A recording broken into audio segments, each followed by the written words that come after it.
السلام عليكم الاخوان. المهم كما شرت لكم الصباح، ملي وصلنا لدوار اسقال جماعه يمين دوني اقليم شيشاوه. وكما قلت لكم ان الناس هنا راه باقيين مكرفسين لواحد الدرجه ما يمكنش. انا دابا بالليل بت معاهم هاد الليله وكتكون شي هزه سبحان الله كيبدا الحجر يطيح من الجبال، حيت هما جاو بينات الجبال.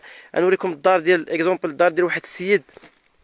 ها هو معنا هنا، ها هي الدار ديالو. راه هو فوق الجبل، هذاك الجبل كامل راه مقسوم، في اي لحظه تقدر تهبط، يقدر يجي غير الريح يهبط له داكشي كامل. ها هو السيد مسكين راه ناعس، ناعس في الخلا، ما كاين لا لي طونط لا والو. ها هو يقول لكم شي حاجه. السلام عليكم ورحمة الله. حنا في الدوار إسقال جماعة يمين الدونيت إقليم عمالة شيشاوة. الدوار إسقال الناس دابا كيعانيو من البرد. الزلزال راه خلى واحد الخوف في الناس بزاف. كلهم خارجين من الديور.